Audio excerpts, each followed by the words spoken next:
નમસ્કાર મિત્રો, ગ્રેટ ભાવનગર ચેનલમાં આપનું સ્વાગત છે। તરસિંગડા ખોડિયારમાં સિહોર। પ્રકૃતિની ગોદમાં ઉછરેલો માનવી જ્યારે પણ સમય મળે ત્યારે પ્રાકૃતિક સ્થળે ફરવા નીકળી જાય છે, કારણ કે દરેકને પ્રકૃતિના ખોળે રહેવું ગમે છે। આવું જ પ્રાકૃતિક સૌંદર્ય ધરાવતું સ્થળ એટલે તરસિંગડા ખોડિયાર। આ સ્થળે જવા માટે ભાવનગરથી સિહોર જવું પડે છે।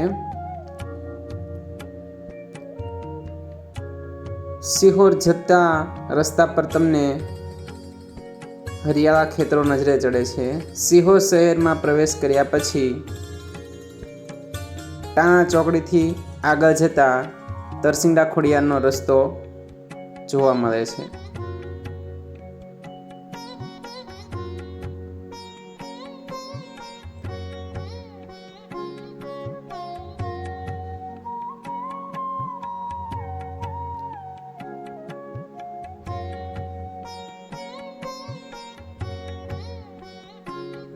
ચોમાસાના કારણે રસ્તા પર ખાડા પડી ગયા હોય, વાહન જાળવીને ચલાવવું પડે છે। ટાણા ચોકડીથી આગળ રાજકોટ હાઈવે પર જ વળાવડ આવે એની પહેલા એક આ સર્કલ છે નાનું તેવું, ત્યાં તરસિંગડા ખોડિયારનું બોર્ડ મારેલું છે। આ રસ્તા પર તમારે ડાબી સાઈડ વળી જવાનું છે। અહીંથી શરૂ થાય છે તરસિંગડા ખોડિયારનો રસ્તો। 2 કિલોમીટરના અંતરે આવેલું છે અહીંથી તરસિંગડા ખોડિયાર। સિહોર શહેર પૂરું થાય અને તરત જ બંને સાઈડ હરિયાળા ખેતરો અને નાની નાની ડુંગરમાં તમને નજરે પડશે। તરસિંગડા ખોડિયારનો ડુંગર તરત જ નજરે ચડશે।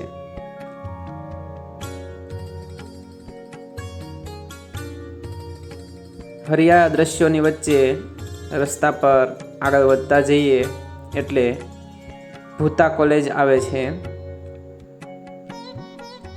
ભૂતા કોલેજથી આગળ તરસિંગડા ખોડિયારનો ડુંગર આવે છે।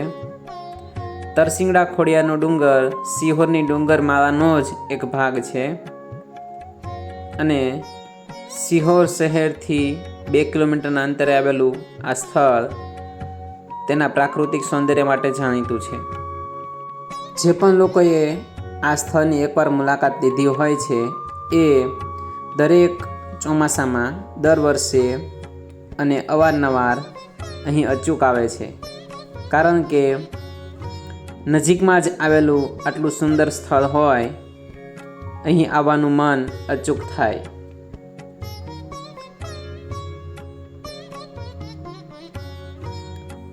વીકેન્ડમાં, શનિ રવિમાં અને અથવા જાહેર રજા કે કોઈ પણ નવરાશના સમયે પ્રકૃતિની ગોદમાં સમય વિતાવવો હોય,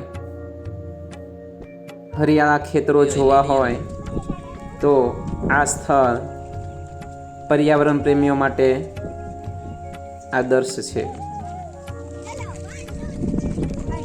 ભાવનગર વાસીઓ પણ આ સ્થળથી ધીરે ધીરે જાણીતા થયા છે અને અહીં આવતા થયા છે। ચડતા જઈએ, ઉતરતા જઈએ। માત્ર ધર્મમાં આસ્થા ધરાવતા લોકો જ નહીં, પણ ફરવાના શોખીનો પણ આ સ્થળે અવારનવાર આવે છે, કારણ કે અહીં પ્રાકૃતિક સૌંદર્યની સાથે સાથે નીરવ શાંતિનો અનુભવ થાય છે। શહેરનો ઘોંઘાટ સહેજ પણ જોવા નથી મળતો અને માનસિક શાંતિ, આહલાદક વાતાવરણ, આંખોને ઠંડક થાય એવી હરિયાળી,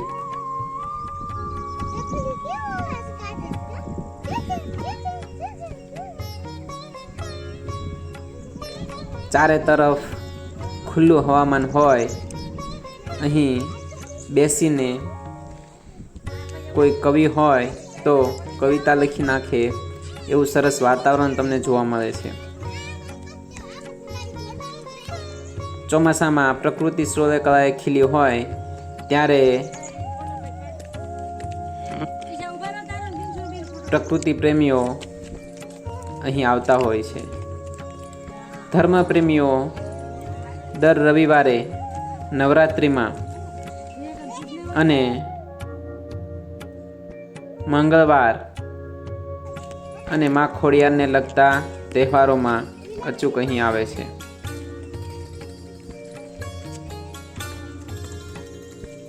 સિહોર શહેરને અડીને જ આવેલું આ સ્થળ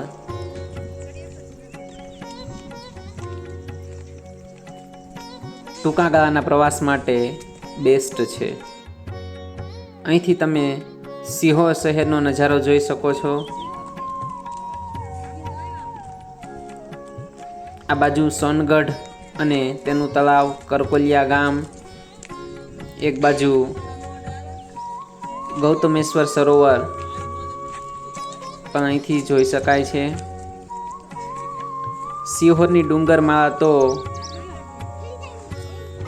સુંદર દેખાય છે.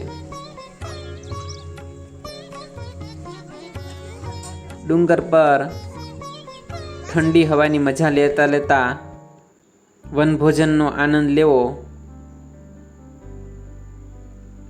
એ યાદગાર બની રહે છે.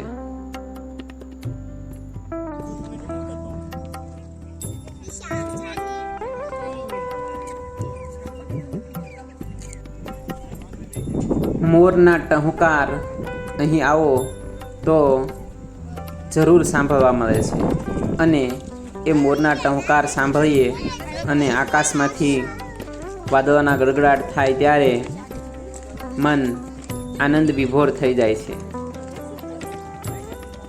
શહેરીજનો આ વાતાવરણને જોઈ રોમાંચિત થઈ જાય છે.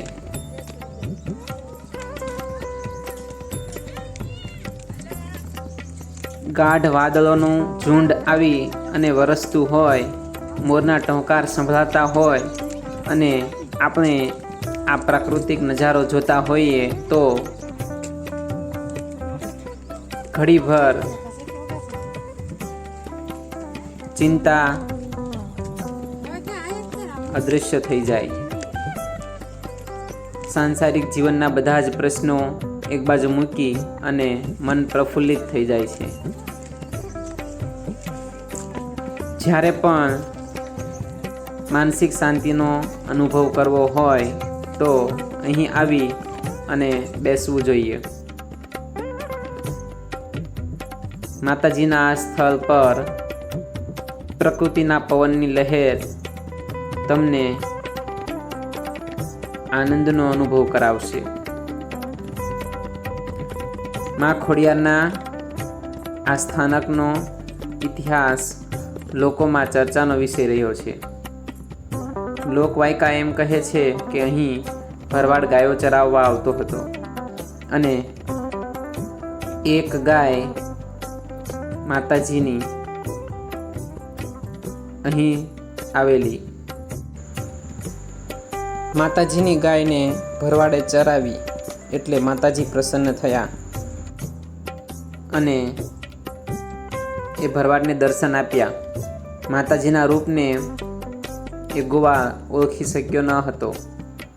માતાજીએ તેને ઝાડના પાંદડા આપેલા તો એણે એ અહીંથી નજીકમાં જ આવેલા ગૌતમેશ્વર તળાવમાં નાખી દીધા. પછી ઘરે જઈને એમ થયું કે માતાજી કોઈ દેવી હશે એવો અહેસાસ થતાં એ અહીં પાછો આવે છે જ્યાં પાંદડા નાખેલા. પણ હવે એ પાંદડા હાથ લાગ્યા નહીં. એની પછડીમાં જે પાંદડું એક રહી ગયું હતું એ સોનાનું થઈ ગયું હતું. ત્યારે એને અનુભવ થાય છે કે આ કોઈ દેવી શક્તિ હતી. માતાજીનો પાર પામી ગયો પણ હવે માતાજી અહીંયા અદૃશ્ય થઈ ગયા હતા. બસ ત્યારથી આસપાસના ગામના લોકો અહીં માતાજીનું સ્થાનક બનાવે છે અને પૂજા પાઠ કરવાનું શરૂ કરે છે. પર્વતોની ગુફા જેવી જગ્યામાં આવેલું આ સ્થાનક ધર્મપ્રેમી લોકોનું આસ્થાનું કેન્દ્ર છે. ડુંગરમાં આ ગુફા જેવી જગ્યા બે મોટા પથ્થરની વચ્ચે આવેલી છે. ચમત્કાર કહી શકાય એવી જગ્યા છે. તમે જોઈ શકો છો આ વિશાળ પથ્થર જેમાં તિરાડો પડેલી છે. એમ થાય કે જો આ પડશે તો કોઈ બચશે નહીં, પરંતુ માતાજીના પ્રતાપે હજુ સુધી આ પથ્થર એમ જ ઊભો છે. આસપાસના ગામ લોકો રવિવારે ખાસ અહીં આવે છે, માતાજીને લાપસીના નિવેદ કરે છે. ધર્મપ્રેમી લોકો માની માનતાઓ રાખે છે અને માં તેમના કામ અચૂક પૂરા કરે છે. પ્રકૃતિ પ્રેમીઓ અહીં પ્રકૃતિનો આનંદ લેવા આવે છે. પ્રકૃતિના ખોળે બેસી તેમનું સ્વાસ્થ્ય સુધારે છે. તો આપ પણ આ સ્થળની અચૂક મુલાકાત લેજો. જય ખોડિયારમાં.